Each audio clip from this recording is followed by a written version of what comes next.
Once you have a proper understanding of the elements, now we will move towards another area and important aspect that is also directly connected with the element is we call Pancha Koshas. So Pancha Koshas is also we call a 5 layer of existence. The concept of this Pancha Kosha, it is very well defined in Traitya Upanishad. So in India, all the knowledge is so-called stored or have all this in a form of Upanishads.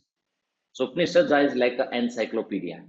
So there are altogether more than 100 or 200 over Upanishads in a different topics, different subject. The 11 Upanishads are the major Upanishads, which is already translated, and you will see there is a lot of commentary is given by a different organization, different gurus. So among them, the Traitya Upanishad is very, very interesting and talk about the our 5 layer of existence. So this particular concept is taken from that Traitya Upanishads. So it is how we live. So in that way, we have a 5 bodies.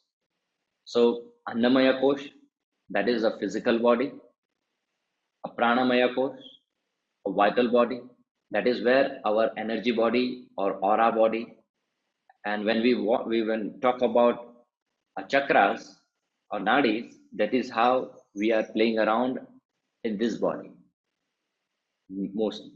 The third body is a 3rd layer of existence is Manomaya Kosha. We also call a mind body or existence or experience. That is where we saved our body. 4th body is Vijnanamaya Kosha. Also we call intellect or wisdom. And finally the bliss body, Anandamaya Kosha. This is have the happiness. So now if you see that way, we have a different body has a different function.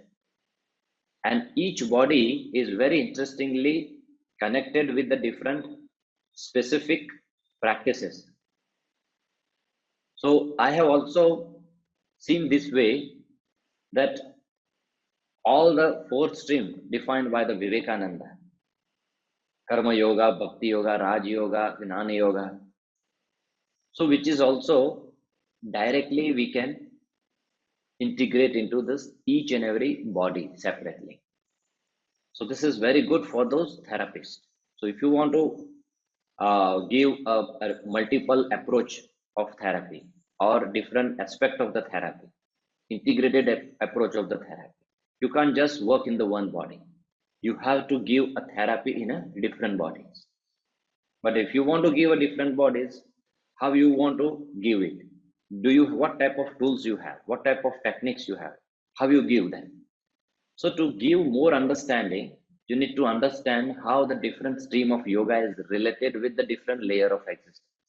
Then you can develop a certain practice easily. So physical body, we are more aware about it.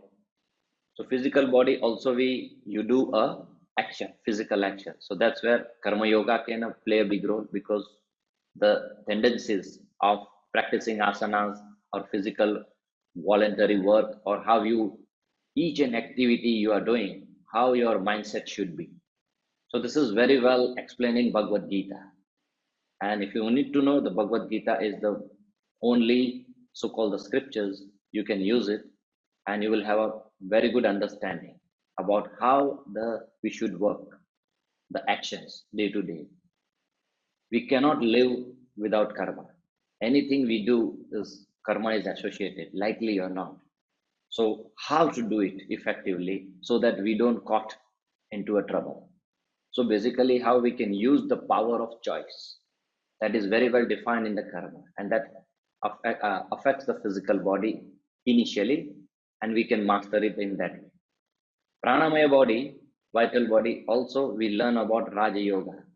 So this is where the Patanjali Astanga Yoga is help you. Yama, Niyama, Asana, Pranayama, Pratyahara, Dharana, Dhyana, Samadhi, the 8 limbs of yoga. So this is how we learn about master the mind, or master our breathing, or master of aura, or master our nadis by practicing and understanding of the Ashtanga Yoga. So in Raj Yoga understanding, you will have a more understanding about your vital body. Obviously, you will have a other body knowledge as well, but it will work very well in the pranic body. Manomay body, how you will develop a practice for your mind or your experience or your past experience, your emotions. Bhakti Yoga is the best tool. Bhakti Yoga is a path of devotion. You just let go. How to let go? Because this is nowadays, you will see a lot of problems or upcoming problems or the future disease is mainly about a mental health. And in the West, mental health is a very, very critical ailments nowadays. And they are struggling to find any solutions because modern medicine, it won't work effectively. There is no way you can develop a tool, a pill or a vaccine for your mind and get rid of your depression or anxiety.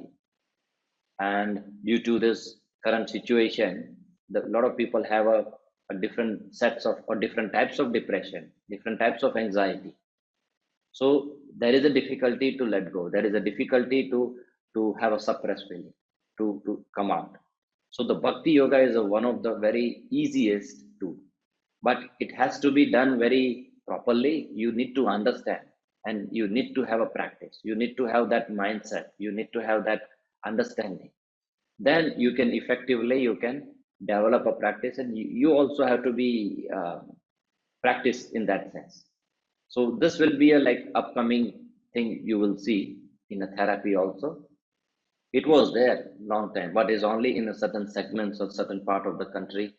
Some people following, but now it is growing. But we need to be find the essence and how to put it in the right way.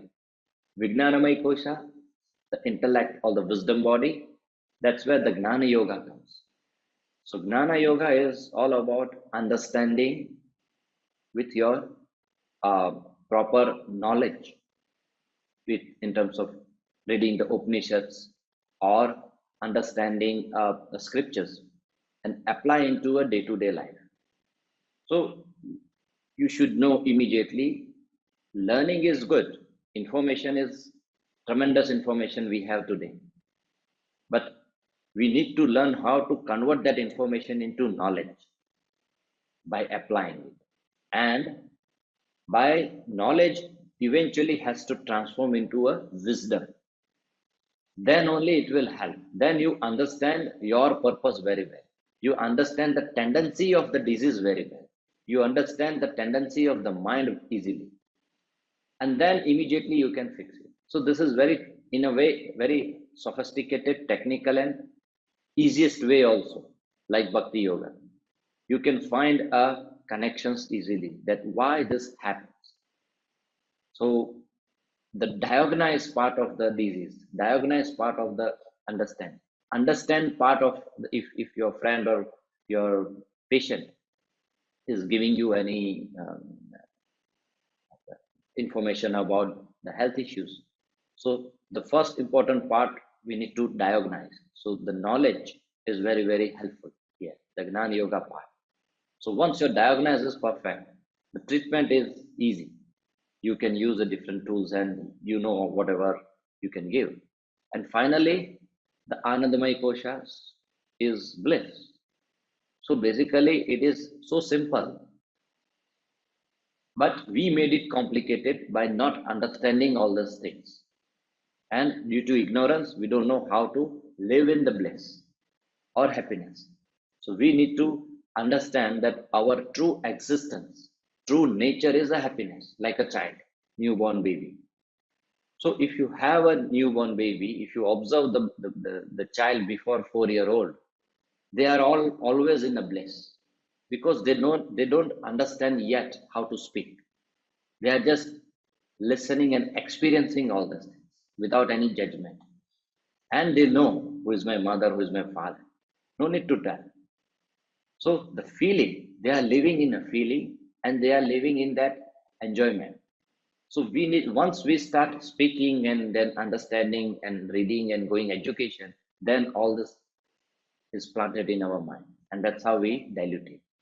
So we need to understand how to live in the bliss, and that is the driving force of our nature. Whatever we do, we need to get happiness. Either we work or relationship or marriage or anything we want to do it. The core of our life is I want to be happy. So make sure we happy whatever we do, and that is the way we need to understand this question.